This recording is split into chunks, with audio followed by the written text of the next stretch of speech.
Hello there, Science Mr. Robertson, back in action, another video today, and on a scary term.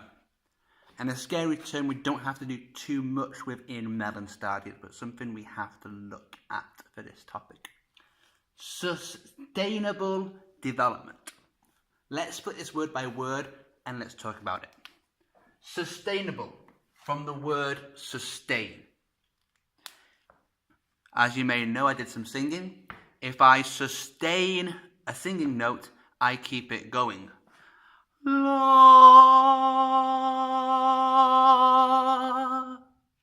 I sustained it, I kept it going. If something is sustainable, it keeps on going. That is how it works. If it's development, things that develop are here, and then here, and then here, and then here, and then here, and then here. They keep going, they keep getting better. So we've got keeps on going and keeps getting better. And how can these two things be together? I don't know. This is the problem we have in the world today. We have every country wants to develop. Every country wants to get better. But they have to keep the things they have going. They can't just throw them all away. The sustainable bit applies to our environment, to our milieu. How can we keep that the same? How can we look after the wildlife and the nature and everything else when our society is getting better and bigger all the time? We're going to have more and more people living on planet Earth in the next 100 years. How can we protect our nature when we need more places to live? It's a really hard problem, and it's something that the whole world has to try and sort out now and for its entire future. What we're doing in our topic is focusing on the mountain regions and the wildlife and the resources that we have there. Because the mountain regions, not just in Sweden but around the world, have been used by people for so long for different purposes. We've got to focus on that in this video. Living in the mountains can be quite hard. But it can also bring great opportunities. In the mountains in Sweden, the Sami folk have lived for such a long time with their great traditions because there's been great rewards. Some of the animals that live, like the reindeers and the fish that live in the rivers, are absolutely fantastic food sources, are absolutely great sources for warmth. These animals are used for their fur as much as their food, as much for their meat as for their milk. And quite frankly, the people who have been living in the north of Sweden would not have been able to survive without utilizing animals. That's not the same for all of us in society, but it's certainly the same for how these cultures have formed in very difficult places to live. But away from that, even with just food alone, we can talk about taking berries and plants, which can be, of course, fantastic things that we can use. We can also discuss as well about the resources we have. The trees are fantastic. Sweden is one of the world's biggest exporters of timber, of wood. That can be used for building. And if you build, it can keep you warm, just like the fur can keep you warm as well. The trees can be used for fuel. Burning things, which I guess, also keeps you warm. We can use the wood for weapons even.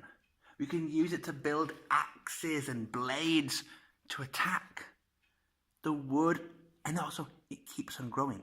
And in that sense, the wood is sustainable. You may be aware that in Swedish forests, we aim to have 100 years growth for each tree before we cut it down. And we always replace with 2 new trees to give a chance to as many trees as were there before to survive. So Swedish forests are some of the world's best for being sustainable, for taking what we can, but making sure that it stays there in the future. That's true for trees and plants, because plants can grow again, relatively quickly. 100 years is quite quick. It's certainly quite quick if I compare it to rocks, because there's so many minerals that I can take out of the nature. I can take metals like iron or copper. There's loads of these places in Sweden, which then we can use for building bridges, for electricity. These things don't come back. There's no trees that will grow new bits of iron. These things have taken millions and millions of years to form. And if you have to take them as well, you're going to have to dig into the ground. You have to destroy habitats to do so, and that's another problem. Because as we continue with all of this, and we're not just cutting down a few trees, but we're cutting down a forest, then we're talking about losing habitats, losing places where animals and plants can live. And there's many things that we can do. That could be from building. If we have to build towns and places to live, we have to take over an area that could be used by nature. We could be using that for energy. If I want to make wind farms or hydropower with big dams. Now, if I want to do hydropower, I probably need to take a stream, block off that stream with a big dam, and then that's going to become a huge lake here. All of this area becomes flooded. I have to lose a piece of habitat to do so. There is lots of habitats. I think it's fair that human beings will change the world around them to make the world for us a better place. But there's only so much that we can do. And that's the really difficult balance. Because hey, the mountains are good. People use the mountains so much for tourism. It's great for walking, it's great for skiing in the winter. These are popular places where people want to go. And hey, people should go where people want to go. But then if we need more tourism, then we need more roads, and we maybe need airplanes, and then it becomes more about humans and what we want to have rather than what the nature around needs to have. And this is so hard. This is so incredibly difficult to do correctly. There are some things that we try and do to make sure that we have a balance. We do have places which are nature reserves or national parks. These are places that are protected. These are places which, I can't go and build in. I can't build roads wherever I like. These are protected places where the nature comes first. And yes, we can go to a national park, walk through, it can be very beautiful. But we only make the smallest impact. Sadly, there are things outside of our control that can make an impact. The biggest question for the mountain areas of Sweden is, of course, climate change. We think our Earth is going to get warmer because there's more carbon dioxide trapping more heat inside.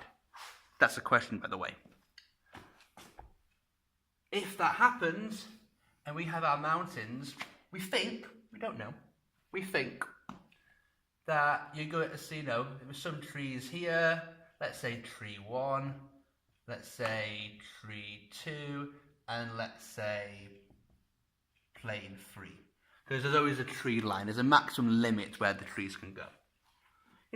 If it's warmer, then you would expect this to move up here, this to move up here, and this at the top to get really, really squeezed. So it's maybe good for these down here, but really bad for these up here. Here, you would get tons of competition between different animals, fighting to survive. You would expect some species of plants and animals to go extinct at varet utrötar, because they wouldn't be able to find their own place to survive. What we need to do, and what we always need to do, is sustainable development. Make sure as we progress, as we are going to do as human beings, that we impact the earth as little as we possibly can.